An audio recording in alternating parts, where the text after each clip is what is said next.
Para ver cómo el dragón de la legalidad despedaza la justicia con sus dientes afilados. Nada me preparó para que una vez al firmar un testamento el testador me dijera: no lo firmo, cámbieme que le corresponde. Hay momentos muy contados donde tú eres quien arroja estrellas al cielo.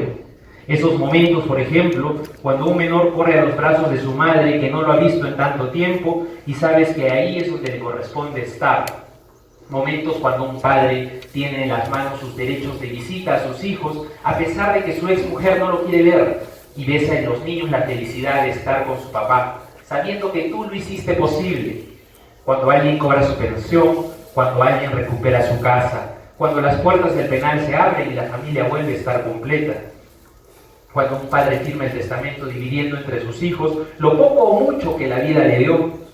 Nada podría haberme preparado para: no tengo cómo pagarle, doctora, pero mi hijo está detenido. Para él quiero consignar 200 soles de pensión por mis 4 hijos. ¿Para cuánto quiere por dejar el caso? Le doy el doble que mi contraparte. Nadie te prepara para cuando se te pasa un término que trasciende en lesionar a un representado, ni para que te acusen injustamente de vender información o de venderte al otro lado. Nadie sabe lo que cuesta hacer 3 hojitas por las que estás cobrando, ni para la traición, ni la corrupción, ni la difamación. Nada te prepara para que en cada fiesta que te digan tus amigos que todos saben de leyes, que no eres médico para cobrar consultas y que eres una lacra social y te confundan con los políticos. Nadie te dará las gracias, nadie te pagará por gusto, nadie te va a querer y tendrás que aprender a comprenderlo, pues nosotros, como la muerte, anunciamos la presencia de la realidad en esta vida. Nuestra presencia le revela al hombre que no puede vivir sin reglas, que no sabe respetar personas distintas, que no ha aprendido a tolerar, amar y a dar. Somos los custodios de la armonía social, somos los responsables del orden, de defender al hombre de sí mismo y a pesar de sí. Somos las voces de las víctimas, el dedo acusador, la barrera del respeto, el límite del poder. Somos los que giran las ruedas del destino y aún así nos mienten. Con las manos goteando sangre y aferradas al cuello de la víctima, escuchamos un "yo no la maté" y se nos juzga, porque le otorgamos defensa a un acusado sin entender la sociedad que no es defender al culpable o proteger al inocente.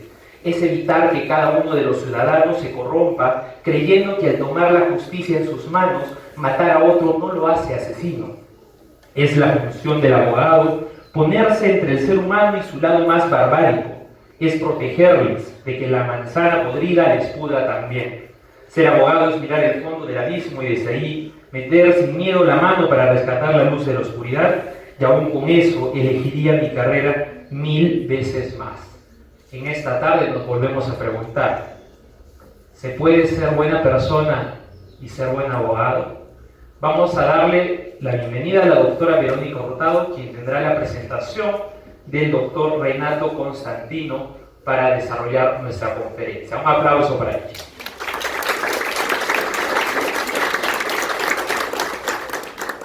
Estimados chicos, sé que todos estamos ansiosos por escuchar al doctor Renato.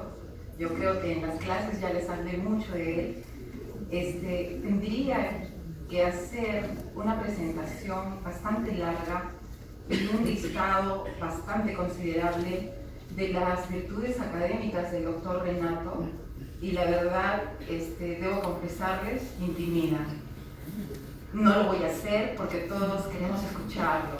Lo único que quiero decir públicamente: doctor Renato, muchísimas gracias, porque es verdad, casi lo he acosado para que vengan. Me interesa que lo escuchen. Y secretamente yo guardo el sueño de que todos ustedes lleguen a cargos muy altos, pero a cargos muy altos que lleguen con el camino limpio, éticos, gente de bien, profesionales íntegros, políticos íntegros. Yo sé que se puede, y en muchos de ustedes yo veo mucho potencial. Doctor Renato, muchas gracias. Gracias, chicos. Para iniciar ya al inicio, vamos a comentar un poco acerca de esa tan larga trayectoria académica que representa la calidad de la ponencia del doctor Renato Constantino Caicho. El doctor Renato es abogado y magíster en Derechos Humanos por la Pontificia Universidad Católica del Perú. Además, ha realizado investigaciones y publicaciones en las áreas de derechos humanos, derecho internacional humanitario, derechos de las personas con discapacidad, ética en la enseñanza clínica, políticas públicas, educación y ciudadanía. Se ha desempeñado en el sector público y privado. Ha sido docente y jefe de práctica en la Pontificia Universidad Católica del Perú y en la Universidad Nacional Mayor de San Marcos. Además, colabora como asesor jurídico de diversas iniciativas sobre derechos de personas con discapacidad. La experiencia docente las ha ejercido en las dos universidades antes mencionadas y cuenta con publicaciones, libros completos como lo son La representación mediática de las mujeres con discapacidad en Lima y Huancayo del año 2018, Al final del salón, un diagnóstico de la situación de la educación de personas con discapacidad en el Perú, Lima, Paz y Esperanza, un salto por dar, el derecho a la educación inclusiva de los niños con discapacidad en los colegios privados, el Plan Nacional de Derechos Humanos y las experiencias de planes regionales en derechos humanos, políticas públicas con enfoque de derechos humanos en el Perú, entre muchas otras publicaciones. Aquí entre nos 15 hojas que no hemos podido resumir, pero queremos ya escucharlo al doctor y le vamos a agradecer una vez más de que nos pueda estar visitando aquí en nuestra Facultad de Derecho de la Universidad San Agustín y por supuesto para toda la comunidad universitaria. Un fuerte aplauso.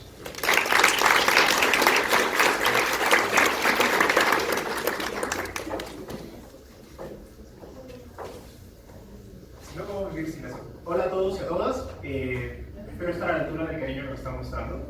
El día de hoy me pidieron que hable sobre ética. Y hablar sobre ética es complicado. Hablar de ética es complicado no porque... Yo creo que lo primero que es complicado al hablar de ética es saber de qué estamos hablando. Porque creo que es muy sencillo decir... lo más sencillo es plantear que hablar de ética es no cometer crímenes. Y entonces, sé que acá no hay un curso de ética, pero en ningún lado del mundo necesitamos un curso de ética para que nos digan que no debemos aceptar una coima.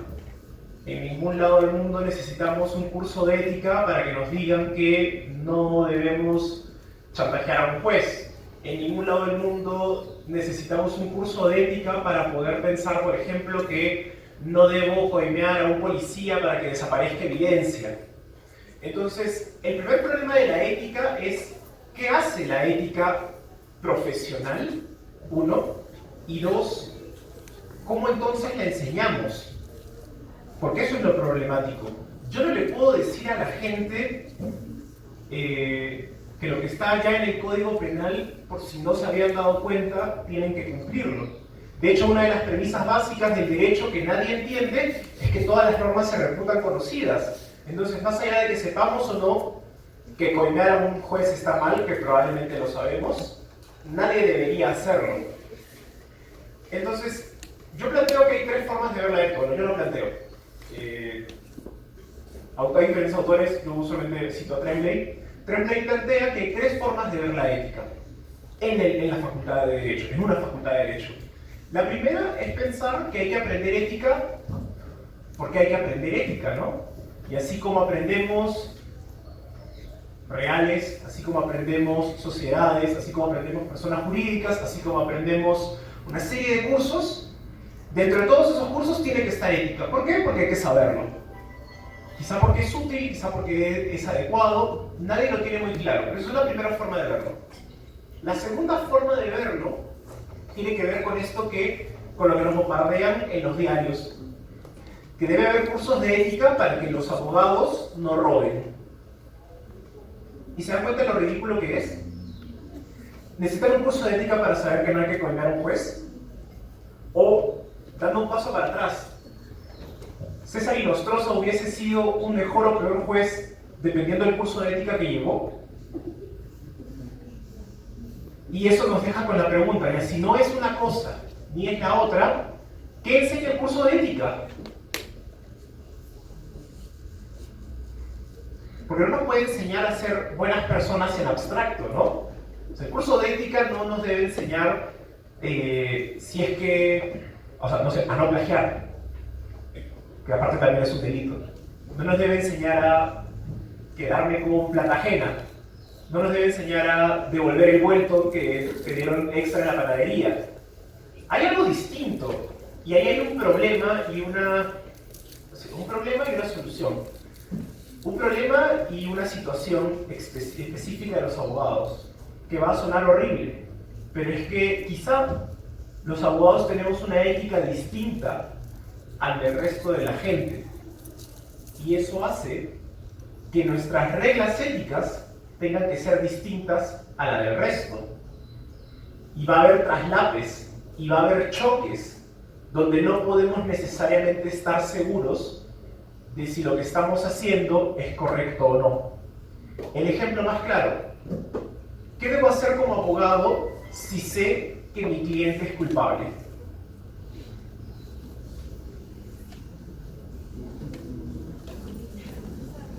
Denunciarlo.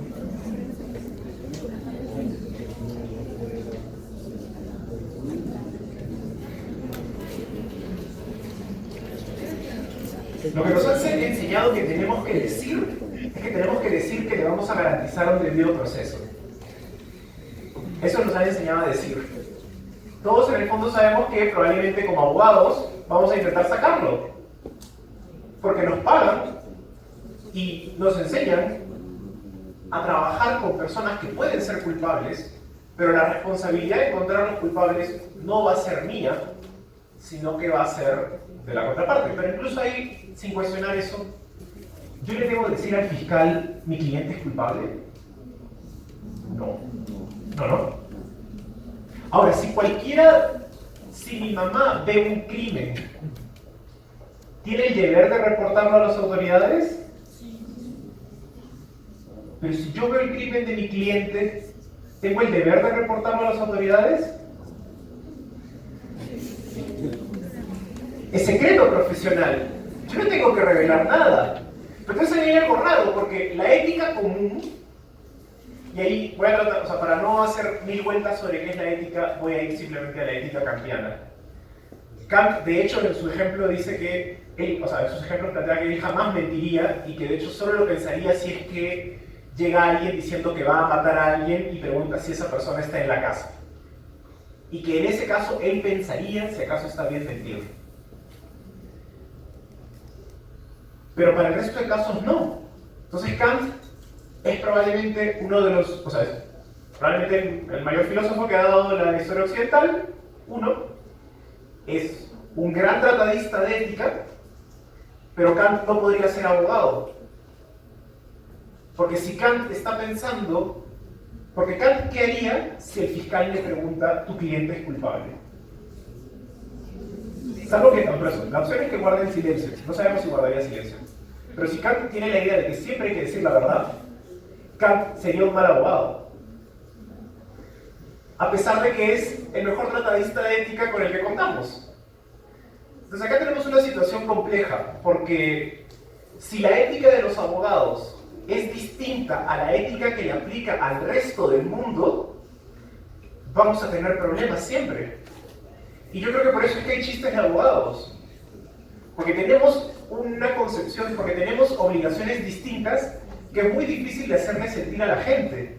Entonces cuando leían este apartado sobre todo el mundo habla mal de los abogados, pues sí, pero creo que es porque es muy difícil saber lo que sienten los abogados. Y la idea del secreto profesional, y la idea de tener algo donde nuestra ética es distinta a la ética del resto. Mientras al resto se le pide, si usted ve un delito, usted tiene la obligación de reportarlo a las autoridades. En muchos sitios, pero eso sí, es una obligación legal, en muchos sitios como mínimo sería una obligación ética. Pero para los abogados no aplica. Al menos no con respecto a nuestros clientes. Está cambiando en diferentes sitios, ¿no? Estamos presentando el libro sobre notarios. Los notarios tienen una serie de obligaciones éticas y legales el día de hoy, por ejemplo, de reportar transferencias que crean que pueden ser indicadores de lavado de activos. Entonces tienen que reportarle a la SBS cuando ven que hay movimientos que ellos pueden creer que son indicadores de lavado de activos. pero es totalmente nuevo y es totalmente erosionador de lo que nosotros concebimos como la ética de los abogados usualmente. Yo no tengo por qué cuestionar una serie de cosas. De hecho, muchos abogados, en Estados Unidos hay mucho debate sobre la ética de los abogados. Yo estudié ética en mi universidad, en la Católica, y me aburrí, y luego estudié en Estados Unidos y me pareció mucho más interesante. Y entonces los abogados en Estados Unidos se comienzan a plantear, ¿no? ¿Debo saber si mi cliente es culpable o prefiero no saberlo? Y ahora usted dice, no, prefiero no saberlo, porque así no tengo este dilema moral del que estoy hablando acá, ¿no? La obligación de decir sí o no, simplemente él quiere que lo saque, y yo voy a hacer lo posible por sacarlo. No me importa lo que me diga él o ella. Al revés, ¿qué tal si, y voy a seguir poniendo ejemplos, qué tal si es mi esposa la que mató a alguien y yo le pido a mi abogado que haga lo posible porque me encuentren culpable a mí? ¿El abogado tiene que hacerme caso o tiene que seguir la verdad, buscar la verdad?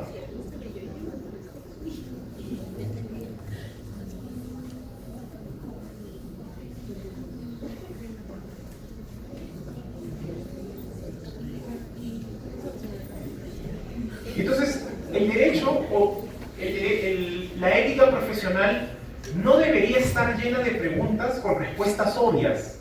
O sea, mi planteamiento para ustedes sobre qué es la ética profesional es que la ética profesional no debe ser este curso con respuestas obvias. ¿Está bien coimear a un juez? No. Nadie le va a poner 20 porque sepas decir que no se debe coimear a un juez. Sí te puedo poner una buena nota si es que tú, que no lo vamos a hacer ahora, identificas qué intereses están en juego en una situación y a partir de esos intereses logras dar una solución que podamos concebir como razonable. Probablemente en muchos casos no coincidamos y cada quien tendrá soluciones distintas, y lamentablemente en Perú, como no hay jurisprudencia sobre la labor ética de los abogados, es muy difícil saber qué contienen las normas éticas, porque de hecho las normas éticas peruanas son 60, muchas de ellas son como bastante obvias. Hay que ser diligente, hay que presentarse a tiempo al juzgado, hay que cuidar los archivos del cliente. O sea, de esas 60, en realidad, las que están en juego, las que son complejas, las que son interesantes para analizar, podrán ser 20. Pero de esas 20 no hay jurisprudencia, entonces todo está por construir. Y los casos, yo creo que todavía no encontramos suficientes casos. Entonces, si a mí me preguntan, y es con lo que voy a arrancar, ¿qué debe estudiar la ética? La ética debe darnos herramientas como se las da a un médico que está en una situación difícil y no sabe qué hacer. Cuando el médico tiene que decidir si va a operar o no operar y no tiene autorización ni denegatoria, ni de la familia, ni de la propia persona, su mandato es trata de salvar la vida. Pero ¿qué tal si la familia no quiere, pero él cree que no quieren hacerlo porque quiere quedarse con la herencia? ¿Puede cuestionar la decisión de la familia? ¿O qué tal si siente, por ejemplo, como podría pasar, que hay un chico de 16 años que se ha vuelto adventista y no quiere recibir una transfusión de sangre y los padres sí quieren que la reciba y lo quieren obligar? Lo que debería ser la ética de los abogados es darnos pautas como la bioética le da pautas a los médicos. Los médicos tienen tratados de tratados sobre cómo atender sus casos. Y por eso es que ustedes ven muy poco en el Perú que los médicos duden sobre qué hacer. Ya lo han estudiado. Acá en Perú, yo creo que los abogados dudamos muy poco. Bueno, primero porque no hay fiscalización, ¿no? Entonces lo que hagamos nadie lo va a cuestionar. Pero adicionalmente porque no nos han enseñado a problematizar estas situaciones. Mencionaban esto de las familias separadas en uno de los casos que plantearon. No sé si tengo un control como para mover las diapositivas o ustedes las ven. Ya. Luego lo voy viendo ustedes entonces. Y si alguien me puede avisar cuando falten 5 minutos también. Perfecto. Con las familias separadas. ¿Quién es mejor abogado? El abogado que cuando llega una persona que se quiere separar de su pareja, le dice al abogado: quiero quitarle todo, incluso la tenencia de los hijos. Y el abogado le dice: bueno, voy a empezar a redactar la demanda. Opción 1. U opción 2. Es mejor abogado aquel que le dice: ¿estás seguro? Porque iniciar una situación compleja con tu pareja, con la que tienes hijos, puede generar problemas a largo plazo, quebrantamiento de las relaciones interpersonales, y finalmente, hasta que tus hijos cumplan 18, tú vas a seguir viendo a esa persona. ¿Cuál es mejor abogado? ¿El primero o el segundo?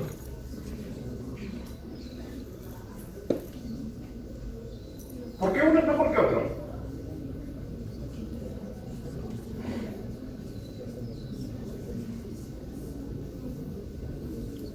¿No es nuestro trabajo obedecer al cliente? ¿El cliente siempre tiene la razón? ¿Esto no es Burger King? ¿Yo puedo cuestionar las razones de mi cliente entonces? ¿Hasta dónde y por qué? ¿Y por qué lo harían? ¿Lo hacen porque hay niños involucrados? Si no hubiera niños, ¿dejarían que se saquen los ojos en una partición de bienes comunes? ¿Por qué?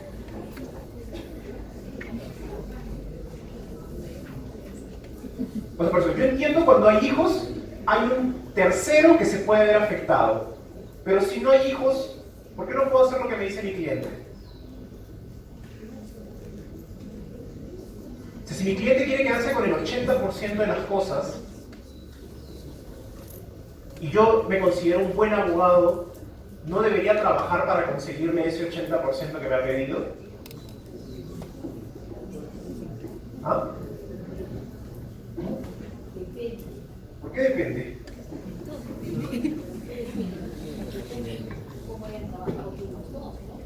Por eso yo tengo que buscar la verdad, y por eso yo tengo que hacer la chamba del cliente, porque el cliente me dice qué quiere. Yo no le puedo decir: no, tú quieres 80, pero en realidad, analizando tu historia de vida, tienes derecho a 60 o 40. Yo lo que le puedo decir es: oye, tú quieres 80, pero ningún juez en la vida te va a dar 80. Podemos pelear por 65. ¿Qué opinas? Eso, en mi opinión profesional, yo te puedo ofrecer esto. Si no te convence, búscate otro abogado. Pero yo le puedo decir: no, ¿sabes qué? 80, no, mira, trabajaste bien poquito, no cuidaste a los hijos, tenías empleada. No, ¿sabes qué? Te mereces 45. Entonces, pero eso, ¿yo hasta dónde puedo llegar en las motivaciones de mi cliente? Por eso es que la ética no es esta cosa que yo creo que los medios nos han empujado a pensar que es. La ética no es no coimear. La ética es tener en cuenta una serie de principios, de intereses y valores que se contraponen dentro del abogado. ¿Qué tal si yo pienso que la esposa debería recibir más porque mi experiencia me dice que las mujeres siempre trabajan más porque trabajan y usualmente realizan más labores del hogar, y por tanto debería tener más derecho a bienes comunes? Pero me toca un cliente hombre y me pide 60, 70. ¿Yo lo debo cuestionar? ¿Puedo vivir conmigo mismo defendiendo a este cliente y al mismo tiempo diciendo en público que creo que las mujeres deberían tener mayores compensaciones con respecto a las labores en el hogar? Pero entonces, por eso, este es mi cliente y estos son mis intereses. Cuando yo represento a un cliente, represento sus intereses, no los míos. A menos que, nueva cuestión, ¿yo me equiparo moralmente con mis clientes? ¿O yo soy un ente moral aparte? Lo que haya hecho, da igual, yo solo lo estoy defendiendo. Y por eso lo que vamos a ver el día de hoy es qué visiones de la ética existen, cómo ustedes se van a concebir como abogados y qué están pensando cuando dicen que son éticos. Porque todos somos éticos, entre comillas. O sea, nadie va a decir que no es ético. Pero esa idea de ético es muy distinta de persona a persona. Y por eso es que ninguno de ustedes, o sea, no va a haber acuerdo sobre si en los casos del abogado de divorcios es mejor el abogado que dice vamos a divorciarte y el abogado que dice espérate tantito. No hay acuerdo. Pero no hay acuerdo porque hay diferentes valores que están en nuestra cabeza y que se van combinando al momento de que tenemos un caso frente a nosotros y nos asustamos y no sabemos qué pensar. Entonces ahora sí, pasamos a la siguiente. ¿Dónde me ubico yo dentro de esas visiones, evidentemente? Ahora, ¿qué visiones de la ética existen? Pasamos. Los abogados enfrentamos una serie de problemas. Yo uso esta imagen solo para deprimirme cada vez más y preguntar. ¿Quiénes han visto Matar a un ruiseñor? Está en Netflix, ¿ah? Bueno, vean Matar a un ruiseñor. En Matar a un ruiseñor, Gregory Peck hace de Atticus Finch. Atticus Finch es el héroe de cualquier abogado. Atticus Finch lleva un caso de una persona afrodescendiente en el sur de los Estados Unidos que es acusado de violar a una niña blanca. Y Atticus Finch, durante el proceso penal que se le sigue, prueba que era totalmente imposible que eso hubiera sucedido. O sea, logra posicionar a su cliente en otro espacio, en otro tiempo, en otro espacio, y posicionar que el golpe que recibe la víctima era imposible que su cliente lo hubiese dado. Pues logra casi probar su libertad, pero igual, bueno, Atticus Finch, el caso se pierde. O sea, la persona es encontrada culpable por el jurado. Ahora, Atticus Finch es insultado por todo el pueblo, y de hecho el padre de la víctima se le acerca y le escupe en la cara. ¿Hasta dónde llega la lealtad de Atticus Finch como abogado? Cuando lo amenazan, él puede decir, hasta acá llegué. Ojo, la regla de libertad de patrocinio, tú que has dicho, no, es que yo tengo la libertad de dejar el patrocinio cuando me dé la gana. La única regla que dice el código peruano es que tengo que tratar de buscarle un reemplazo. Por ahí es una única cosa media que tengo que hacer. Pero no tengo un deber, o sea, ¿hasta dónde llega el proceso? ¿Hasta dónde llega mi deber de lealtad? ¿Hasta exponer mi vida? ¿La vida de familiares? ¿La vida de personas cercanas? Y por eso es que Atticus Finch es el héroe de los abogados, porque Atticus Finch se pelea con todo su pueblo por defender lo que es correcto. Atticus Finch, aparte, tiene la suerte de que lleva un caso donde lo correcto y lo que él hace se juntan muy fácilmente. Pues claro, es bonito ser el abogado del bueno. Y por eso les preguntaría, ¿hay una superioridad moral entre el abogado defensor y el fiscal?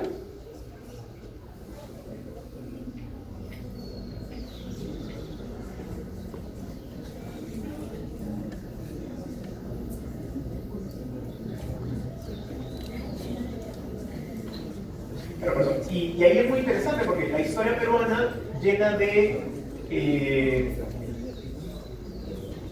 un sistema judicial que usualmente beneficia a los que tienen más poder, pareciera que el fiscal tiene una superioridad moral. Pero por ejemplo, en Estados Unidos, con un sistema judicial que se ha enfocado en atentar contra los derechos de personas afrodescendientes y de color en general, el abogado defensor es una figura muy respetada. O sea, el abogado defensor tiene una serie de situaciones en las que es muy respetado. Pasamos al siguiente. Díganme que esta sí la han visto. ¿No tampoco? Ya, esta es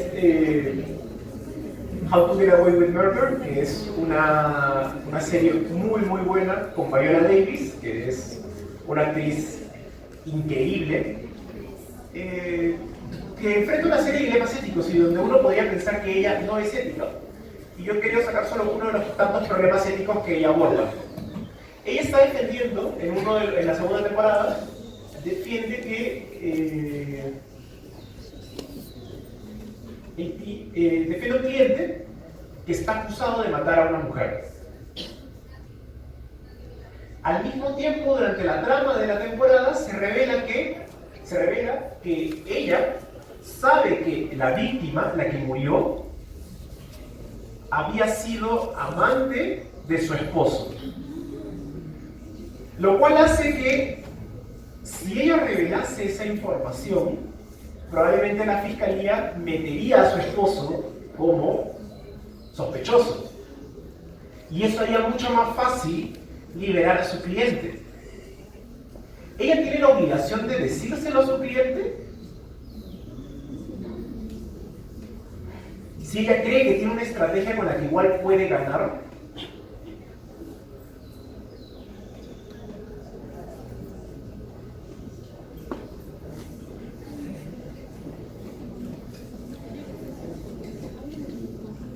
como esta creo que sí le van a agarrar así más el gusto, no les voy a decir cómo resulta la segunda temporada, pero vean la serie, es muy buena.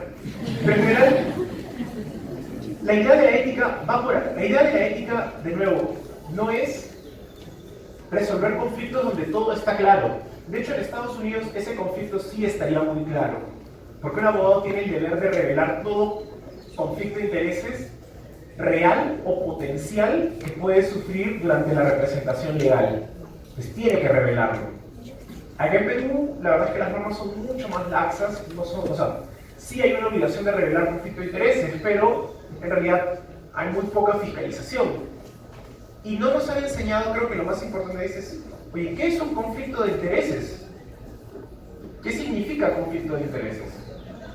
¿Lo tengo claro? O sea, sé cuándo, porque A quiere algo y B quiere otra cosa, hay un conflicto de intereses.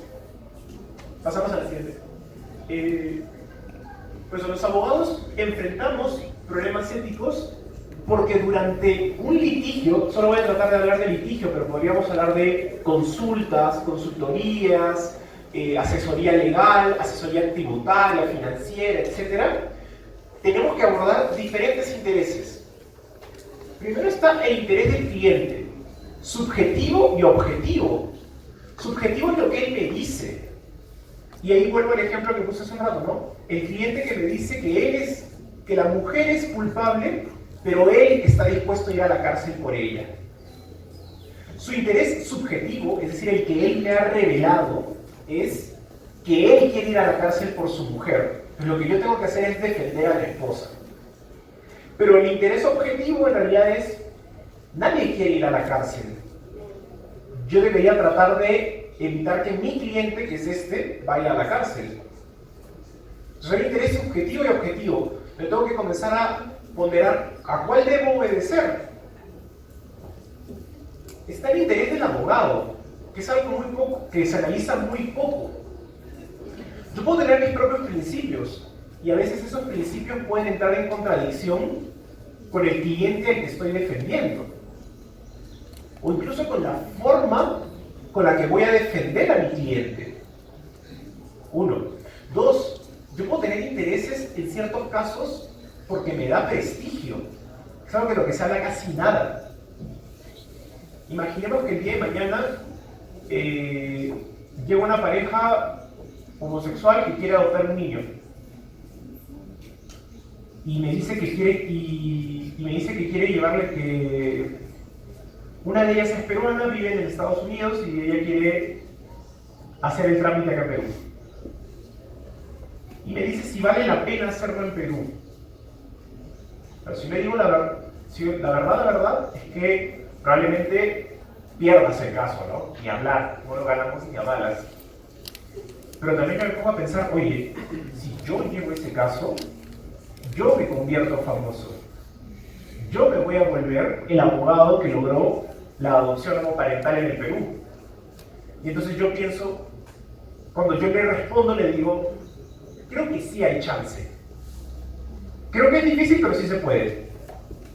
Que no es lo mismo que si yo le diga, lo veo muy complicado. Miren que esas dos cosas están planteando una realidad de que es difícil. Pero mi valoración sobre esa dificultad es distinta de acuerdo a lo que yo quiero lograr.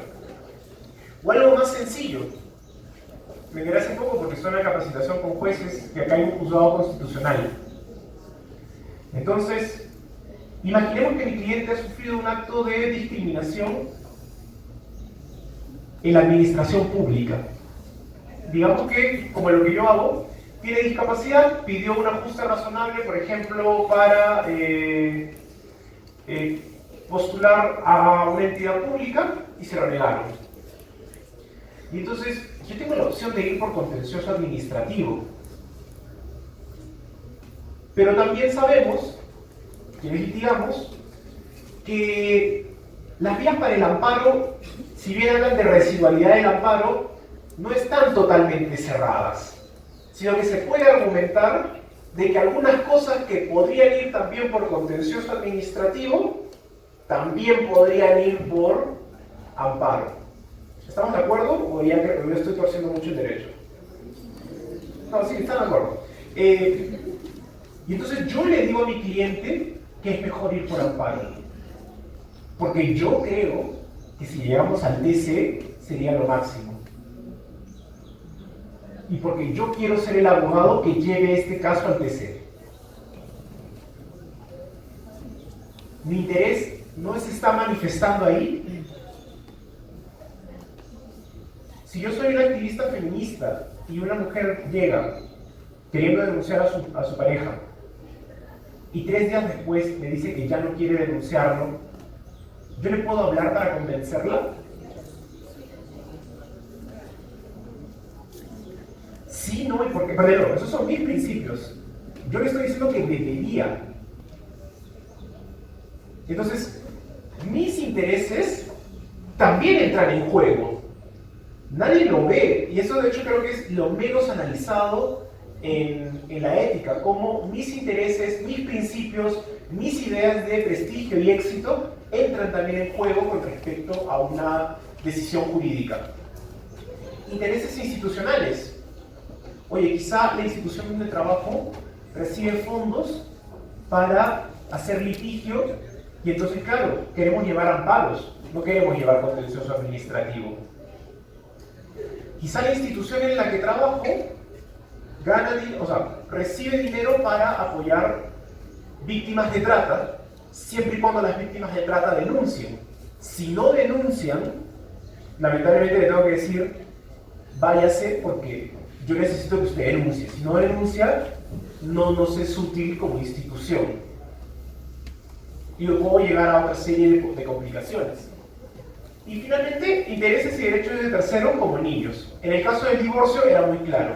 Acá hay una situación que puede afectar a los niños. Y entonces, yo como abogado, ya no solo pondero todas las otras cosas que ponderaba antes, sino lo de terceros.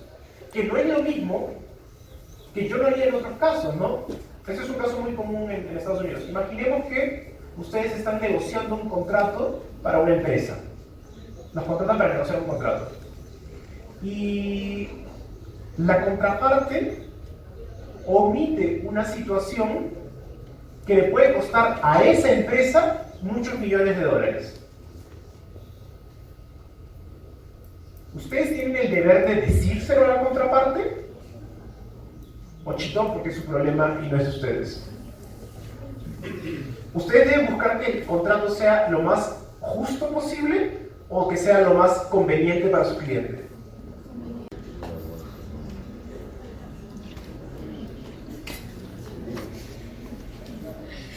Ojo, ustedes no han hecho nada. Es el abogado de la contraparte el que se ha olvidado de meter una cláusula, digamos, por ejemplo, con respecto a responsabilidad, con respecto a lo que llaman acto de Dios, ¿no? Actos que no se pueden prevenir, o algo que es muy común en Perú, responsabilidad civil en caso de huelga y corte de carreteras. ¿Se puede precaver? ¿Se puede prevenir o no se puede prevenir? En Perú hay un debate jurídico sobre si la toma de carreteras es algo previsible o imprevisible. Porque si es imprevisible, no hay responsabilidad civil. Pero pasa tan seguido en el Perú que hay muchos abogados que están diciendo, no. Sí es previsible pensar que si tú eres una minera y hiciste una serie de situaciones por las cuales la población te odia, yo sí puedo prevenir de que va a haber una manifestación y toma de carreteras. Entonces, no es imprevisible, no es un terremoto. Es algo que, si analizamos las estadísticas, pasa todos los años y pasa a cada momento. Entonces imaginemos que ese abogado no se da cuenta. Y eso le puede costar miles de dólares a su empresa. Yo tengo el deber de decírselo.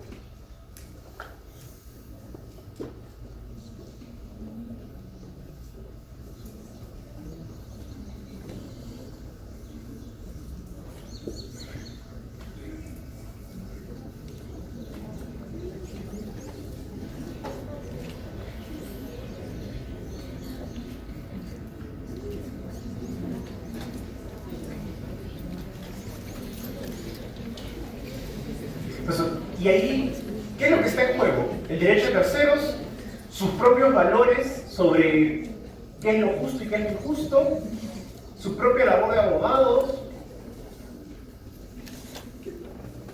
En Estados Unidos no hay ninguna obligación de revelar, por ejemplo, que es distinto, y ojo, ahí la pregunta es, ¿ustedes están obligados a hacer algo? ¿Tienen la potestad de hacer algo o están prohibidos de hacerlo? Son diferentes categorías. En Estados Unidos el abogado no tiene la obligación de revelar nada. O sea, si el otro se equivoca, es su problema. Por eso los derechos de terceros van a ser relevantes, no siempre, en algunos casos. Oye, ¿qué tal si estamos negociando una concesión minera y yo me doy cuenta que hay una afectación medioambiental a un pueblo indígena no contactado? ¿Ahí tengo una responsabilidad o no?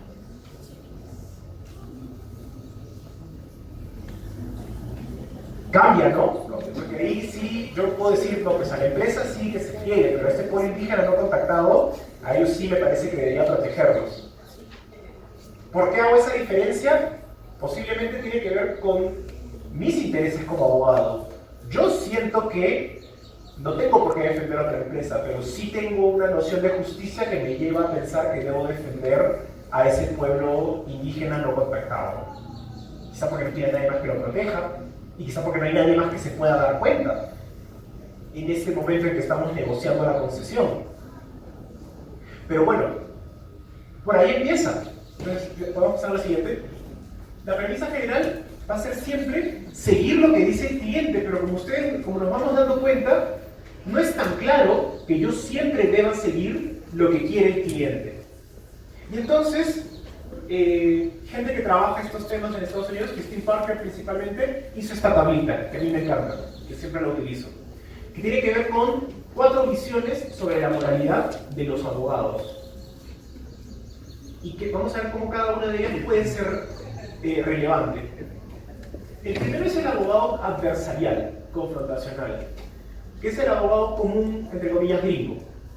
Es el abogado que va a querer hacer prevalecer el interés de su cliente dentro del marco de la ley. Si mi cliente me pide mañana que quiere divorciarse, yo lo divorcio. Si quiere llevarse el 80%, yo me peleo con uñas y dientes para sacar el 80% que me ha pedido. No es una mirada, o sea, ahora claro, puede parecer medio cínica, pero tiene una moralidad adentro. O sea, yo como abogado hago lo que mi cliente me pide, porque creo que ese es mi trabajo como abogado. No cuestionar a mi cliente, no cuestionar sus razones éticas o morales, no trasladarle mis principios éticos o morales, sino seguir los suyos. El segundo es el abogado responsable. Es el abogado que se siente como parte del sistema de justicia. Muchos llaman que es un oficial de la corte, se siente parte del sistema de justicia.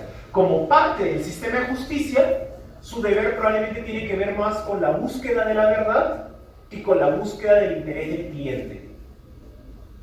Entonces, eso es usualmente la visión que, al menos nominalmente, nos enseña en el Perú. Que el abogado tiene que buscar la verdad, la justicia, etc. Creo que es una visión, y creo que en muchos casos se puede prevalecer sobre otras, pero de nuevo, no es la única, y lo erróneo es pensar que es la única. Más aún cuando nuestro trabajo nace de la idea de servir a alguien. Yo soy, y eso creo que ahí lamentablemente hay una lógica de mercado que, como tiene 3000 años, la verdad es que es muy difícil de impugnar, pero a los abogados nos contratan para ganar. Y si yo le digo a mi cliente, oye, tú quieres salir libre, pero yo no te voy a sacar libre porque creo que sí lo cometiste, pues mi cliente va a ir a buscar a otra persona. Y yo por secreto profesional no puedo ir a revelarle al fiscal que este era mi cliente, que mi cliente era culpable. Así que igual la cosa se mueve. El activista ético, que es esta tercera visión, tiene que ver con mis valores. Entonces, si yo siento que yo puedo cambiar las cosas desde el derecho, yo voy a intentar que mi cliente siga lo que yo le estoy diciendo. Hay, por ejemplo, esta idea que tenemos de una abogada feminista que quiere que su cliente denuncie, que su clienta denuncie, y su clienta no quiere denunciar. Y para ella es importante que denuncie, porque sus principios y sus valores apuntan a ello. Pero quizá no son los de la misma persona. Y finalmente está el abogado del cuidado, que es lo que vimos cuando hablamos del divorcio. El abogado del cuidado es ese abogado que te dice, vuelve en 3 días, cálmate y hablas conmigo. Es el abogado que está pendiente de las relaciones interpersonales de la persona, o sea, interpersonales del cliente, y siente que tiene un deber de cuidarlas. Muchos abogados de familia, por ejemplo, entran en ese paradigma. Algunos quizás sí son unos tiburones y están en el primer paradigma. No digo tiburones en el mal sentido, lo digo como que salen a matar. Pero quizá otros están en el último paradigma porque creen que lo más importante es ver cómo la relación interpersonal se mantiene. De nuevo, y esto es lo más importante, ninguna de estas visiones es prevalente sobre otra. Y lo más importante para los estudiantes de Derecho y para los abogados en general es saber dónde se encuentran. Es preguntarse a sí mismos, ¿yo dónde estoy? ¿Yo qué soy? Y de acuerdo a lo que soy, con esa información de saber quién soy, es mucho más fácil poder decir, bueno, por eso estoy tomando estas decisiones. Entonces, yo les voy a comenzar a contar mis casos. Vamos a la siguiente. Sobre cómo me ha pasado. La pregunta es esta, ¿no? Para todos. ¿Dónde se ubican? ¿Se sienten más del cuidado, más adversariales, más del sistema de justicia, más activistas? ¿Dónde se encuentran? Pasamos. Y entonces surgen varias preguntas. Lo primero es ético ganar todos los casos que se pueda? Y ahí un poco vuelvo a la pregunta original de la presentación. ¿Se puede ser buen abogado y buena persona?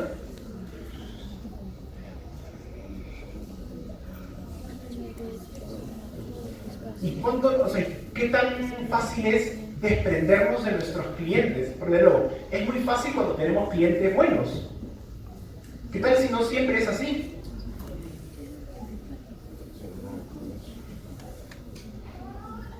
A mí me ha tocado, yo trabajo con personas con discapacidad y me tocó defender a esta mujer que tenía discapacidad física, pero que tenía mucho dinero y que era abiertamente xenofóbica y abiertamente clasista. Y la defendí porque su causa era justa. ¿Y qué tal si su causa no lo hubiese sido? Probablemente yo lo hubiera rechazado, pero el abogado que la defienda, alguna vez mi profesor de procesal penal me dijo, mi profesor de procesal penal defendió a Laura Bozo en el caso penal que se llevó contra ella. No sé si ustedes están muy jóvenes recuerdan eso, pero Laura Bozo tuvo una relación rara con Vladimiro Montesinos y entonces y recibió joyas de Vladimiro Montesinos. Y Laura Bozo emitió una serie de programas que alababan la figura de Vladimiro Montesinos y de Alberto Fujimori. Entonces se dijo que había recibido, que era por hecho. Recibió plata para hacer eso. Recibió plata estatal. Y entonces, mi profesor, que era el abogado de ella, decía, esta mujer estaba enamorada. Y me acuerdo que planteaba, y que había recibido regalos porque estaba enamorada, y que había hecho todo esto porque estaba enamorada, y entonces no había cometido un crimen. Y claro, él planteaba eso, ¿no? Él planteaba, la causa era justa a pesar de que la persona era horrible. Y él decía eso, ¿no? Yo no podría compartir éticamente nada de lo que hizo Laura Bozzo, pero, y lo dijo, ¿no? Pero alguien me pidió que la entreviste, ella me contó su historia y yo le creí.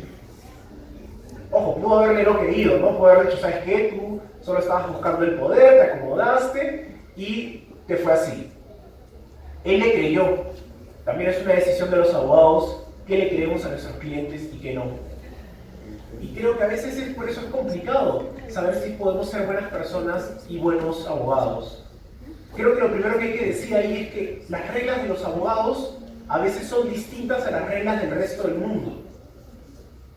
Y entonces ese primer paso hay que darlo, ¿no? Mis reglas son distintas y como son distintas, tenemos que ser tratados de manera distinta.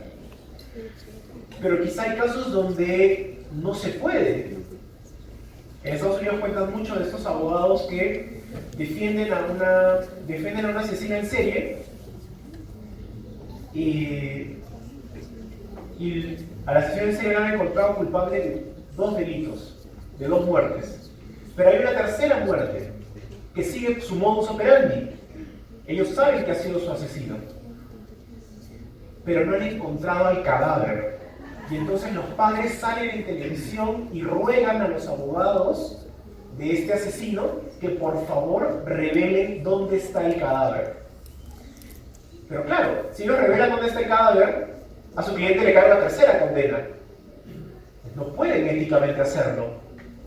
Y claro, entonces en esos casos es difícil pensar que esta persona que le está negando a este padre, que está llorando amargamente porque no puede encontrar el cuerpo de su hija, es difícil pensar que ese abogado que está cumpliendo su deber ético, porque está guardando el secreto profesional como nos lo manda nuestras reglas éticas, está siendo una buena persona. Es difícil decirlo, pero por eso creo que es difícil pensar que siempre podemos ser buenas personas siendo buenos abogados. Creo que hay que pensar que quizá no siempre, pero creo que hay que comenzar a decirlo abiertamente. Sí, los abogados tenemos una serie de obligaciones legales que estamos asumiendo y por las cuales no podemos hacer lo mismo que el resto. Ojo, que también las comparten otras profesiones, ¿no?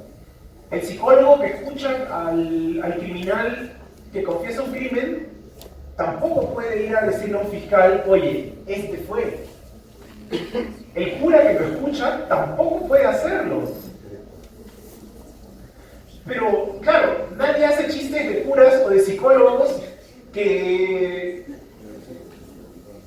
son malas personas, solo lo hacen sobre los abogados. Creo que porque hay también otra serie de...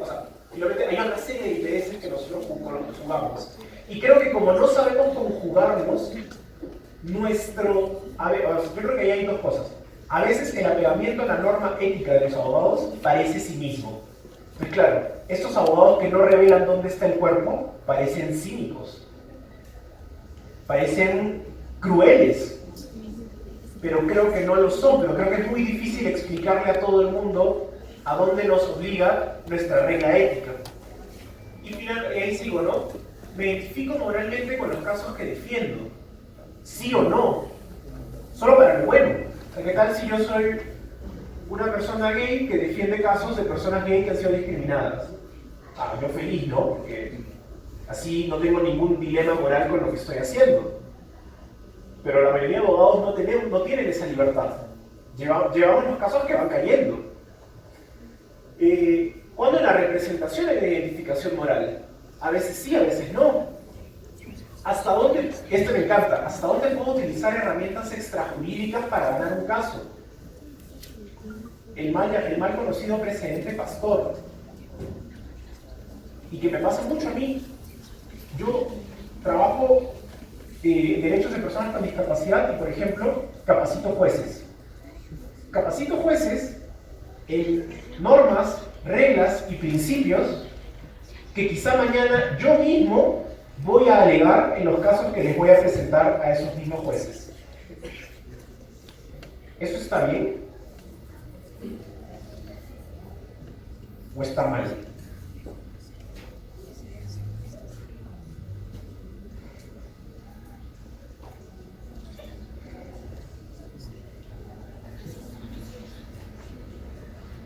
Eso es más difícil decirlo, porque todos nos sentimos un poco culpables de que lo hemos hecho alguna vez. Porque todos hablamos con jueces, porque finalmente el mundo del derecho es chiquito, tampoco es tan grande. Y entonces nos cruzamos constantemente. Y pasa que comenzamos a hablar y nos cruzamos y entonces decimos, oye, creo que esto es así. Y luego también lo digo en un caso. Yo cuando recién empezaba, comencé a acosar a Samuel Abad, porque yo tenía un caso constitucional y lo que ya me había enterado es que Samuel Abad era adorado por todos los jueces constitucionales. Sí, pues es muy capo. Y entonces yo quería que él me firme un amicus para que mi caso tenga más chances. Un amicus que iba a decir lo que yo ya había dicho en la demanda. Yo solo quería que lo firme, no quería que lo escriba, quería fírmeme en esto. Y claro, ¿pero por qué? Porque yo sabía que probablemente un juez iba a leer con mejores ojos eso que lo que yo le había escrito, que acababa de sacar mi colegiatura. Entonces, ¿hasta dónde puedo llegar con estas herramientas extrajurídicas? Oye, ¿qué tal si mi amigo trabaja en el juzgado? ¿Puedo levantar el teléfono y pedirle algo?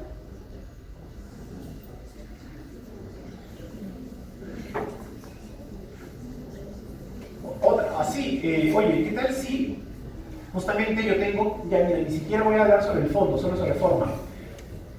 Yo tengo como dije, puedo ir al amparo o puedo ir al contencioso administrativo. Voy al amparo y le pido a mi amigo que está en el juzgado que me dé trámite. Porque así, si me rechazan, todavía tengo más días para poder meter el contencioso administrativo. En cambio, si me lo rechazan mucho después, ya perdí los 2 plazos. ¿Hasta dónde puedo llegar con lo extrajurídico?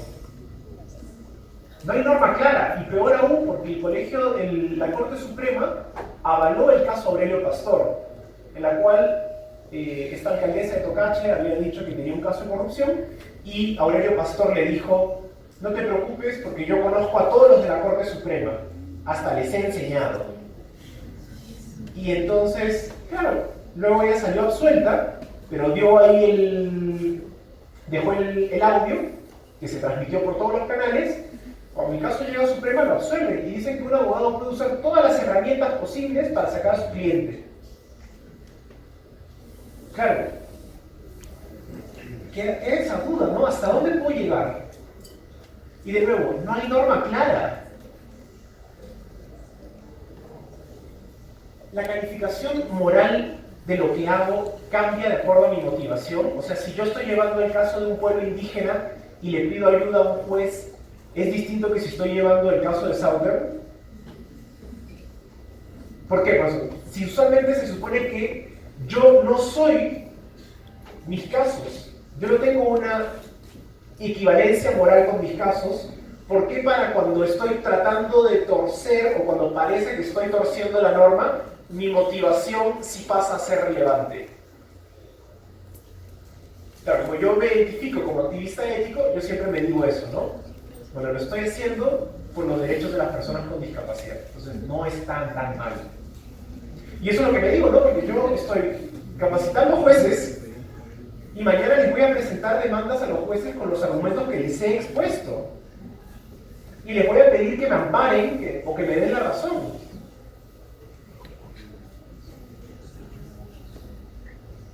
Complejo más aún porque ya no solo doy capacitaciones, sino que es parte de un curso de AMAC y entonces yo los voy a calificar. Entonces yo les voy a poner un podcast sobre lo que hagan. Entonces, casi los estoy combinando a que tienen que pensar como yo estoy pensando. Yo creo que como yo pienso es lo correcto, pero en realidad cualquiera podría decir eso también. Siguiente. Y pasamos a casos. Este es mi caso. Yo formo parte de una ONG que trabajo temas de género y derechos de personas LGTBI. Hemos visto que hay una pareja que quiere pelearlo, y al mismo tiempo la Comisión de Acceso a la Justicia del Poder Judicial ha logrado generar un curso que de hecho existe, que se llama Justicia Arcoíris. Y entonces, así se llama. Y entonces la pregunta es, me olvidé de editarlo un poco, pero entonces les cuento bien. Y entonces la pregunta es, ¿está bien eso que yo estoy haciendo? Que yo sea la misma persona que da la capacitación y que luego presento la demanda. Hay un conflicto ético entre esas dos posturas, porque claro, cuando yo dicto la clase, finalmente parece que yo estoy dictando desde una postura totalmente neutral y objetiva. Pero no es tan así, porque tengo interés en ganar ciertos casos. ¿Cómo lo soluciono? Tengo el deber de revelar mis intereses. Tengo que decirme, por si acaso, jueces, tengo estos 4 expedientes ahorita en primera instancia, tengo estos 2 en sala y tengo uno rodando a ver si llega a Suprema. ¿Tengo que revelarles eso? Pregunta para los profesores. ¿Tenemos que revelar a nuestra clase los casos que hemos llevado o los casos que estamos llevando? Y si eso influye lo que decimos. En nuestra universidad ha pasado hace poquito que hemos tenido 2 profesores de penal que están machacando a el equipo de fiscales del caso Lavajato. Claro, lo que no le dicen a los alumnos es que ellos son abogados defensores de las empresas que están involucradas en el caso Lavajato. Entonces, ¿tenemos ese deber con los alumnos, por ejemplo? Tenemos que decirle, como yo he llevado estos casos, mi opinión es esta. Porque nuestros alumnos asumen lo que decimos como que es algo medianamente imparcial. No voy a decir neutral, porque decir neutralidad en el derecho es muy complicado, pero voy a decir imparcial. Pero quizás sí tenemos una parcialidad. Quizás sí hemos, en algún caso, dicho que queremos esto porque nuestro cliente quiere esto. Y entonces, claro, ese deber de los abogados nunca se habla, porque en realidad es un deber de los docentes, pero está ahí mezclado. Yo estoy peleándome la puga ahora para ver si es que podemos generar ese mínimo estándar ético nuevo, ¿no? Un profesor que tenga un conflicto de intereses con lo que está dictando, tiene que revelárselo a sus alumnos. Claro, no van a querer, ¿no? Pero ya no voy a pelear por eso. Pasamos a la siguiente. Entonces, siguiente, ¿no? Intereses complejos. Este es el caso que a mí me hizo meterme en ética. Yo hace años, yo trabajo muchos trabajos con personas con discapacidad y una organización me llamó y me dijo que una madre de familia había descubierto que le habían hecho tratamientos indebidos a la hija. Entonces, me llamó una madre y me dijo que quería denunciar. Y entonces, este es el caso, ¿no? Lo descubrió haciendo tratamientos indebidos a su hija de 4 años con síndrome de Down. En la primera entrevista, yo le dije, pues se lo voy a decir en primera persona, que es complicadísimo probar tocamientos indebidos. Súper difícil. Y que el testimonio de una niña, o sea, que el testimonio de las mujeres vale poco, que el de las niñas vale menos, y el de las niñas con discapacidad intelectual casi nada. Pero la madre me rogó que yo hiciera algo. Y yo dije, bueno, ya, vamos. Entonces, le digo, venga dentro de 2 días para decir todo lo que voy a hacer, para explicarle lo que voy a hacer, porque tengo que hacer medida de protección, tengo que ver si usted quiere ir a un CEP, si usted quiere, si renunciamos al CEP, si buscamos una casa de refugio, todo un mecanismo que hay que hacer ahora con la 3034. Ella llega a la cita y me dice que ya no quiere poner la denuncia porque su esposo le ha dicho que ya no va a volver a pasar. ¿Y yo qué debía hacer? Pasamos a la siguiente que está aquí.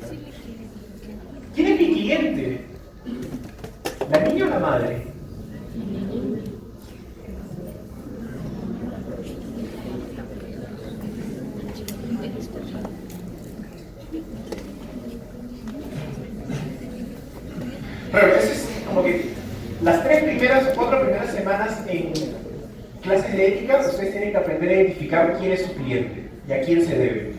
Lo primero es identificar quién es mi cliente. Si yo estoy defendiendo los intereses de la niña, por más que la madre sea la representante de la niña, yo soy el abogado de la niña. Entonces mi interés es proteger a esa niña. Ahora, pregunta horripilante en el contexto peruano. ¿Qué significaba defender el interés de la niña? ¿Denunciar? A pesar de que eso signifique que la manden a un orfanato quizá. ¿Que la manden a un albergue? ¿Eso es mejor que estar donde está? No lo sé, o sea, pues, es bien complicado. Y yo tenía que pensar eso, ¿no? ¿Es mejor que esta niña esté con este tipo que abusó de ella y eso es horrible, a que pase a un albergue? No lo sé, no lo tenía 100% claro en ese momento. La institución, o sea, a mí me contratan, o sea, yo trabajo para la universidad y yo trabajo para llevar casos de discapacidad, entonces, ¿puedo yo decirle a la mujer, oiga señora, quiero llevar su caso porque a mí me conviene que su caso llegue al Poder Judicial? Porque mi institución gana prestigio a partir de que los casos se ganen. O sea, no me sirve de nada dar hasta una consulta para que luego el caso se caiga. O sea, lo tengo que aceptar como parte de la vida, pero lo que yo quiero es que los casos lleguen y generen modificaciones a las prácticas judiciales y generen conciencia en la gente y generen también cambios. Mi interés como abogado, que era justamente tratar de generar esto en la mujer, interés de la justicia. Yo tenía que perseguir la verdad. Tengo que denunciar a esta persona. ¿Está protegido por el secreto profesional lo que la madre me ha revelado? Si acaso lo está, ¿puedo quebrar el secreto profesional porque lo creo así? Y volviendo al interés del abogado, ya, digamos que yo voy y le digo a la fiscalía, creo que a esta chica la han tocado indebidamente, porque claro, no tengo pruebas.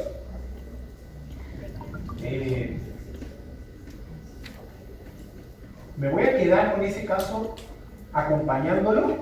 Porque claro, la norma, si yo buscara la norma en Estados Unidos, y que de hecho la busqué, en Estados Unidos cuando hay una agresión a un menor, el abogado puede quebrar, o sea, tiene el deber de quebrar el secreto profesional y reportar a las autoridades.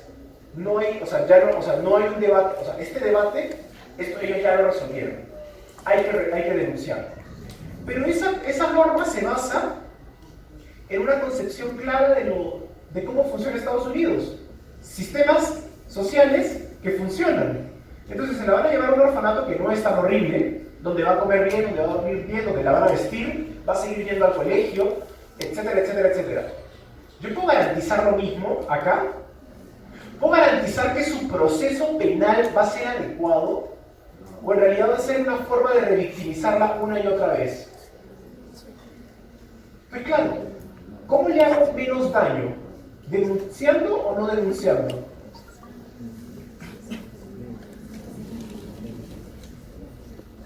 Yo no sabía. Entonces, yo no llevé el caso y no denuncié al padre. Y todos los días pienso, cada vez que doy esta clase, pienso si debía hacerlo. Porque creo que quizá yo tenía una obligación, pero mi pregunta era claro. Pero de verdad, a ver, el policía que recibe mi denuncia, ¿la va a tomar en serio? Y si yo hago la denuncia y la 30364 no se activa a tiempo, ¿eso no podría significar que a esta madre quizá le pegue o se vuelva víctima de violencia? Porque justamente el padre se va a dar cuenta que alguien ha acusado a la policía. Entonces, yo lo que sentí en ese momento es, si yo pongo la denuncia, por más que creo que es lo correcto, creo que voy a hacer más daño. Y terminé justificando esa decisión que me parece mala, pero que creo que era la más adecuada en ese momento. Y entonces, no sé si en ese momento fui un buen abogado y tampoco sé si fui una buena persona. Sí, creo que ya para ir cerrando. La idea es que ustedes, la idea de presentar todos estos casos, la idea de decirles cómo es que yo he llegado a esto, es decirles que en el día a día de los abogados, como mencionaron en esta introducción que se hizo, vemos muchas cosas y vemos muchos intereses. Lo que ha pasado, creo es que hemos asumido, es que creo que no los hemos ordenado. Y por eso yo les doy ese esquema que planteo donde, ¿qué intereses están presentes? ¿Y dónde se ubica cada uno de ustedes? Y a partir de esas dos herramientas, ustedes pueden tomar las decisiones más adecuadamente sin decir, esta decisión es ética porque se basa en un análisis de todos los intereses presentes y creo que he dado la solución correcta. Creo que igual la medida prevalente tiene que ser que yo tengo que hacer lo que mi cliente quiere. En la medida que es legal, uno, en la medida que no afecta derechos de terceros en buena parte, pero también igual tengo una serie de cosas que dicen no tanto, ¿no? Porque puedo convencerlo de algo. Puedo tratar de decirle no hagas esto, sino mejor esta otra cosa. Finalmente, mi trabajo como abogado tiene una serie de circunstancias que me permiten dar mayor profundidad a ciertos ámbitos. Entonces, por eso yo no estoy diciendo que una sea más importante o peor aún, que una sea más ética que otra. Creo que todas las miradas son éticas, todas estas 4 miradas son éticas. Lo que yo pido es que se ubiquen en ellas y que definan rápidamente y que definan claramente qué intereses se encuentran en los casos que ven. Y a partir de eso, ustedes van a poder comenzar, yo creo, a pensar la ética, ya no como esta cosa de no robar, sino este ejercicio racional de poner en orden los diferentes intereses que están en juego para poder llegar a una solución que, como plantearía una ética kantiana, yo puedo decir que es norma imperativa, que yo puedo decirle al mundo que es universalizable. Yo, sobre el caso anterior, creo que si bien fue una decisión horrible, creo que mi decisión es universalizable. Creo que llevar a esa niña a la policía hubiera sido peor y creo que tengo las herramientas para decir por qué lo decidí. Y creo que finalmente la decisión ética tiene que ir por ahí. Puedo justificar mi decisión y tratar de decirle a todo el mundo que lo que decidí es lo que cualquiera en mi posición debía haber decidido. Quizás sí, quizás no. Pero en todo caso, es este gris del derecho lo que lo hace interesante y lo que lo hace estar vivo. Pues creo que aprovechemos nuestra carencia, ¿no? Aprovechemos que nuestros colegios de abogados funcionan poco y mal, y aprovechemos también, al menos para sancionar, para las sanciones, y aprovechemos también que nuestro código de ética da mucho espacio a la interpretación, y comencemos a plantear cómo hacer una labor ética y finalmente cómo tratar también de, si me puedo poner una última positiva, ser una buena persona al mismo tiempo que... cómo ser una buena persona y a la vez un buen abogado. Eso sería todo. Muchas gracias.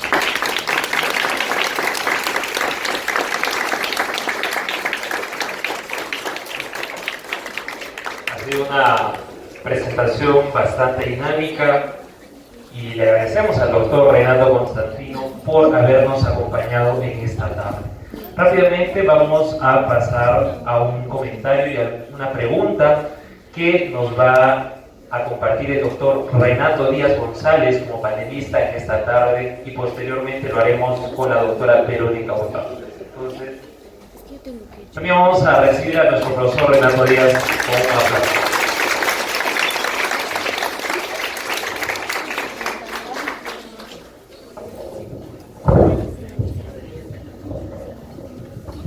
Hola, ¿cómo están? Muy buenas noches. En primer lugar, quiero congratular la conferencia de mi tocayo, el doctor Renato Constantino, quien ha ratificado por qué es docente en una universidad de tanto prestigio como es la PUC. El doctor Renato, usted ha dado constancia y todos nosotros los presentes tenemos certeza de que la valía de un profesional no solo se sustenta en la documentación de su formación académica, sino en la medida que este profesional transmite los resultados de esa formación académica. Felicitaciones y muchas gracias. Muy bien, el tema de esta conferencia, por demás atractivo, ¿no?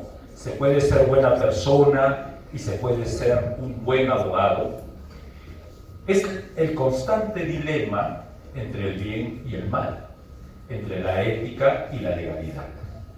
Entonces, pensando en estos temas, ¿qué les parece a ustedes si les comunico ahora que sin que ustedes se enteraran, hemos hecho una encuesta y el día de hoy vamos a entregar certificados de las más buenas personas que se encuentran presentes en esta sesión?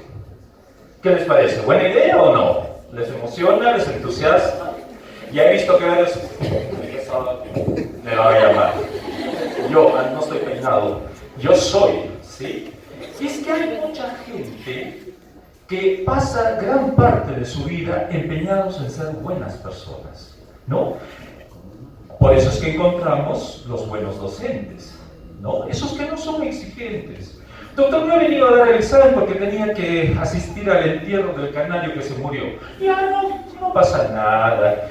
Doctor, ¿sabe qué? No puedo venir a sus clases porque estoy estudiando chino mandarín y termino este año. Ya, te pongo un 11, te pongo un 13, ¿no? Un buen profesor, el buen juez que cierra los ojos a muchas cosas, el buen compañero. En un mundo de etiquetas, como es el actual en el que vivimos, mucha gente ambiciona esa etiqueta de buena gente. Pero lo que muchos no sabemos es que detrás de ese empeño por ser tan bueno, existe soterradas intenciones de ambición, de mezquindad, de egoísmo, de protagonismo, de ego, lo cual no se condice con esa imagen del cual tenemos todos, que es una muy buena persona, es un muy buen profesional. Por eso a las constantes interrogantes que mi tocayo en su conferencia ha hecho el día de hoy, yo soy muy pragmático y tengo una respuesta que proviene de una definición que no es mía, sino es de una definición que hace la RAE respecto de qué es la ética. La ética, yo considero y me adhiero a esa definición, es el conjunto de normas morales que rigen la vida de una persona en todas sus circunstancias. Por lo tanto, aquello que de acuerdo con mi formación, con mi experiencia, con los valores en los que creo, es bueno, lo va a ser para todo, para todos los casos. No para este caso sí, para este caso no. Y es que una persona no puede tener dos éticas. Nosotros no podemos desdoblar nuestra personalidad, somos uno. Por eso es que yo siempre insisto, y los jóvenes con los que yo tengo el honor de trabajar día a día me habrán escuchado siempre decir, no sirve de nada el acumular conocimiento científico si al mismo tiempo no nos cultivamos como personas. La formación humanista para mí es básica, es sumamente importante. Por lo tanto, yo creo que en la medida que seamos profesionales, exitosos, pero al mismo tiempo buenas personas con valores, esos conflictos éticos, pienso yo, como que van a disminuir o no se nos van a presentar. Porque yo voy a tener la suficiente claridad a un posible cliente decirle, fíjese, este caso yo no lo llevo. Desde la luz del derecho constitucional, usted tiene derecho a un debido proceso, a una defensa, pero yo no se la puedo llevar. ¿Ok? Muy bien. Y hablando de estos temas éticos, donde muchas veces dirán, bueno, es su posición, es su forma de ver la vida, y es cierto, pues nadie es dueño de la verdad única, quiero compartir con ustedes, pero especialmente con nuestro distinguido expositor, un caso que es muy real, donde se nos presenta este conflicto entre ética y legalidad. Es real. En un directorio de un conocido estudio de abogados, en una de las sesiones se recibe la denuncia contra uno de los más jóvenes abogados que recién había sido incorporado al estudio, donde un grupo de estudiantes de una universidad denuncian que este joven profesional les había solicitado dinero a cambio de matricularlos en un curso. Cuando estos jóvenes entusiasmados van a ese curso y buscan ser ubicados en la relación de participantes. No, es eso, ustedes no figuran, ustedes no están matriculados. Entonces indican, sí, pero el doctor fulano de tal nos ha pedido las cuotas para inscribirnos. Y ellos dicen, no lo conocemos, él no es parte de esta organización. Entonces esa denuncia llega al estudio, donde este joven abogado recién había sido incorporado. Por lo tanto, los miembros del directorio, abogados todos, dicen, ¿y qué hacemos con esto? Inmediatamente, uno de los más antiguos miembros del estudio señala, esto es inconcebible. Nosotros tenemos que separarlo inmediatamente a este abogado, porque lo que ha cometido es un delito. Y nosotros no podemos albergar en el seno de nuestro estudio a una persona que ha cometido un delito.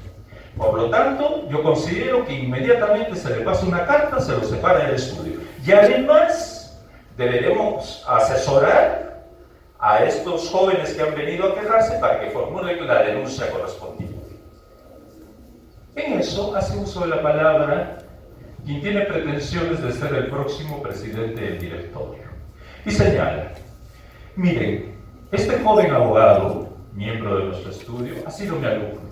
Un brillante alumno, muy buena persona, seguro atravesó un momento de necesidad y por eso lo ha hecho. Déjenme hablar con él para convencerlo que devuelva el dinero, pero no malogremos su carrera como profesional. Un silencio eterno. La persona que opinó porque se haga la denuncia correspondiente recibió las miradas de reproche de todos los demás. Y al salir de la sesión, todos lo felicitaban al último que hizo uso de la palabra, ¿no? Qué buena gente, qué bueno que eres, ¿no? Entonces, ¿quién procedió bien, quién procedió mal? ¿La buena persona? El que, de acuerdo con su criterio, actuó conforme a sus valores de ser bueno, de bondad, o quien propuso una sanción de acuerdo con la legalidad. Yo le voy a agradecer, voy a molestar a nuestro distinguido expositor para que se sirva, por favor, darme una opinión al respecto. Y quiero terminar con esto. Y estas cosas pasan, ¿saben por qué? Yo tampoco no es idea mía, lo leí alguna vez. Se decía, estamos ante una sociedad moralmente débil. Hoy en día todo tiene que ser suavizado. ¿Por qué? Porque la verdad, dicha de frente, es ofensiva. Muchas gracias.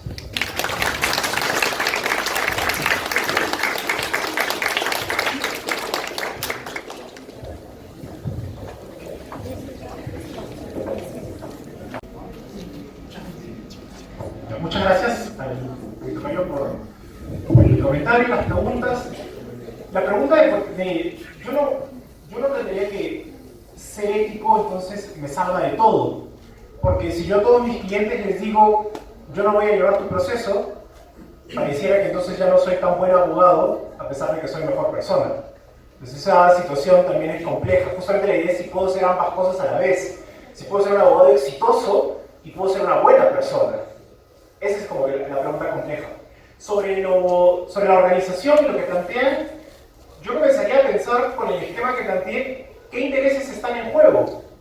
Entonces, cuando yo soy parte de un directorio, se entiende que mi posición está ahí para defender a la organización y que yo tendría que velar por lo mejor para la organización. Y entonces, si yo sé que hay un caso en el cual uno de mis abogados está involucrado, que hay pruebas, y que esto evidentemente puede atacar no solamente a la persona, sino también a la institución en la que estamos, yo creo que el interés que debo representar, el interés de este abogado mayor, que plantea que hay que separarlo, que plantea que hay que y tratar de ayudar a los que han sido víctimas de la estafa, es el más adecuado de acuerdo a los intereses que están en juego. Porque más bien el otro abogado, el que aparenta ser buena gente, lo que está haciendo es que en lugar de privilegiar su interés, o sea, el interés que se le ha asignado, que es defender a la institución en la que está, él lo está tergiversando para defender una relación interpersonal propia. O sea, en su función que es velar por los intereses de la asociación, organización, empresa, lo que sea, él, en lugar de privilegiar los intereses de esta, está privilegiando sus propios intereses, que sea que por cariño, por camaradería, por lo que sea, prefiere defender al abogado junior. Entonces yo no creo que sea un tema de... Pues yo trato de traerlo para mostrar que lo que les he planteado funciona, trato de traerlo a la idea de los intereses. Entonces, si yo soy abogado dentro del directorio, mi interés debería ser que la institución funcione. Y si en lugar de hacer eso, en lugar de privilegiar eso, privilegio mis intereses, mis contactos, mis amigos, mis relaciones, estoy fallando. Y creo que, entonces, así respondería yo. No tanto desde la idea de la compasión versus la severidad, sino bajo la premisa de qué intereses. Y quizá, por eso es que creo que, por ejemplo, la idea de ayudar a las víctimas no es obligatorio. No se deduce de una obligación legal ni moral. Pero creo que si yo estoy pensando que no quiero que estos hagan escándalo y hagan un viral en Facebook que digan que nuestra asociación tiene un estafador y que por eso deberían cerrarnos, probablemente lo que más me conviene es hacer eso. Entonces, mi respuesta está por ahí. Espero que le satisfaga al profesor. Y no sé si hay, ya me olvidé del programa, no sé si hay algo más o estamos cerrando. Tú. Entonces, si yo ya no voy a hablar, que creo que es lo que va a pasar, les agradezco mucho la atención, la presencia y en la diapositiva pueden encontrar mi correo electrónico y en todo caso, si aún tienen una consulta, más que feliz de poder ayudarlos. Es renato.constantino@pucp.pe. Muchas gracias y buenas noches.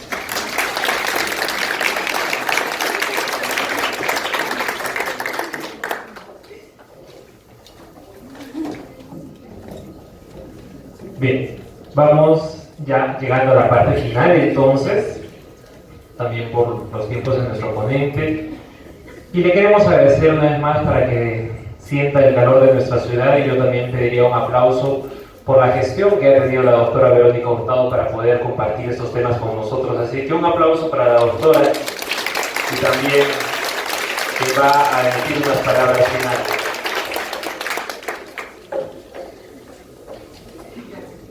En verdad, queremos respetar los tiempos del doctor Renato y por un momento he querido llamarme Renata, pero no sé, muchos tocayos, pero en fin. Chicos, muchas gracias por su participación, muchas gracias al doctor Renato, le reitero, a los doctores Renato, les reitero las gracias. Creo que ha sido fructífero, quedamos pensando en esta parte gris que es tarea de ustedes, esta parte gris de que realmente cómo tenemos que comportarnos. No es nada fácil, no está la fórmula, no está la norma.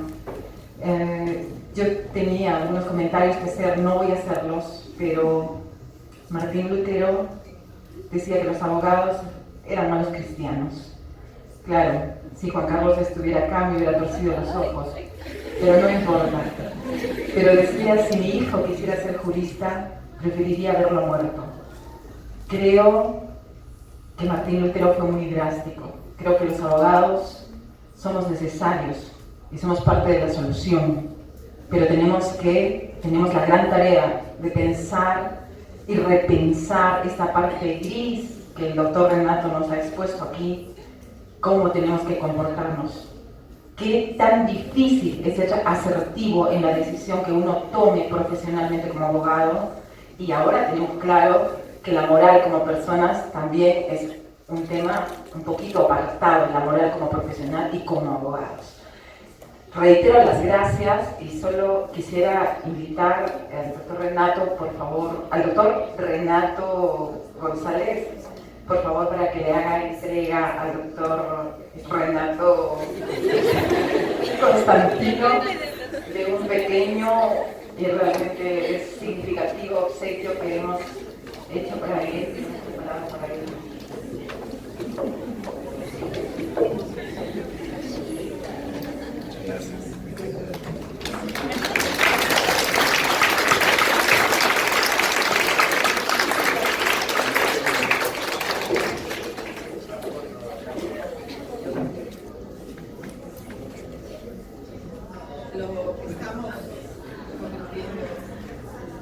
en Agustín.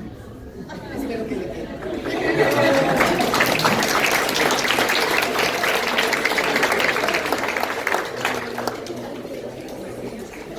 Muy bien, queridos amigos, estamos despedidos. No se olviden firmar su salida y poder servirnos un café en la parte de afuera. Buenas noches.